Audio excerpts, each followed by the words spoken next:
இந்த reels app எல்லாத்தையும் scroll பண்ணீங்களா, இத மட்டும் தெளிவா பார்த்துட்டு இருப்பீங்க. மகர ராசி ஆகும்ன்னு இருக்க போது, போகும்ன்னு இருக்க போதுன்னு ஒவ்வொருத்தரா ஒவ்வொரு கதையா சொல்லிட்டு இருக்காங்க. இவங்க நார்மலா சொன்னாலே அந்த வருஷம் மகர ராசிய வச்சு அடி அடின்னு அடிக்குது. இப்ப வேற இவங்க வேற உசுப்பேத்தி ஊற விடுறாங்களா, இன்னும் என்னென்னலாம் நான் பார்க்க போறேன்றத நெனச்சாலே கொஞ்சம் பயமா இருக்குது. அப்புறம் இது பிஸி ஆஸ்பிரன் லைஃப் ஸ்டைல்ல ஃபேட்ட ரெடியூஸ் பண்ணிக்கிட்டே மஸ்ல் பண்ற சேலஞ்சுல நாள் 16. அப்புறம் யாராவது புதுசா பார்த்தீங்கன்னா, அந்த ஃபாலோ பட்டனையும், சப்ஸ்கிரைப் பட்டனையும் மறக்காம அழுத்தி வச்சுக்கோங்க. அப்பதான் அந்த ஜர்னிய மிஸ் பண்ணாம பார்க்க முடியும். கோயில் போயிட்டு அட்டெண்டன்ஸ் போட்டு வந்ததுக்கப்புறம், காலை உணவு சாப்பிட்டுக்கிட்டே இன்னைக்கான இங்கிலீஷ் டாபிக்கையும், மேத்ஸ் டாபிக்கையும் காலையிலேயே படிச்சு முடிச்சாச்சு. சாப்பிட்டு முடிச்ச கையோடயே நம்மளோட மதிய உணவுக்கு தேவையான உணவுகள எடுத்துட்டு வந்துட்டேன். அத சாப்பிட்டு முடிச்சதுக்கு அப்புறம் வழக்கம் போல நம்ம ப்ரீ ஒர்க்கவுட்க்கு ஒரு ரெட் பனானா, அதுக்கப்புறம் கருங்காப்பி, சர்க்கரை இல்லாம ஒரு கல்ப்பா அடிச்சதுக்கு அப்புறம் கிக்கு செமையா ஏறுச்சு. அதே கிக்கோட இன்னைக்கான ஜிம்முக்கு கிளம்பிட்டேன். இன்னைக்கு நமக்கு ஜிம்ல என்ன ஒர்க் அவுட்ன்னு பார்த்தீங்கன்னா, செஸ்ட் பைசெப்ஸ்.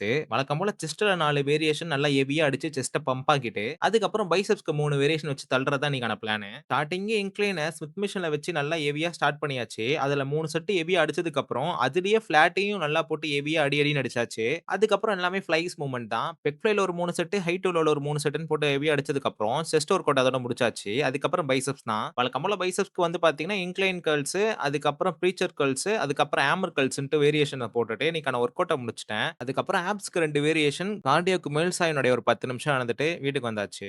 போஸ்ட் ஒர்க் அவுட்க்கு மீதம் இருந்த அந்த லோ ஃபேட் பன்னீர சாப்பிட்டு, இன்னைக்கான போஸ்ட் ஒர்க் அவுட்ட நான் கம்ப்ளீட் பண்ணிட்டேன். அதுக்கப்புறம் ஜிகேவையும் முடிச்சதுக்கப்புறம், இரவு உணவுக்கு வழக்கம் போல 3 சப்பாத்தி, 40 கிராம் சோயா ஜங்க்ஸ சாப்பிட்டு, இன்னைக்கான இரவு உணவ கம்ப்ளீட் பண்ணியாச்சு. ஆக மொத்தம் 120 கிராம் புரோட்டீன் கூட இன்னைக்கு நம்ம ஃபுட்ல இருந்து எடுத்து ஃபுல்லா கம்ப்ளீட் பண்ணிட்டோம். இதோட இந்த நாள் ஒரு இனிய நாளாவே முடிஞ்சது. மீண்டும் நாளை ஒரு புதிய நாள்ல, புதிய வீடியோல உங்கள சந்திக்கிறேன் காய்ஸ். பாய்.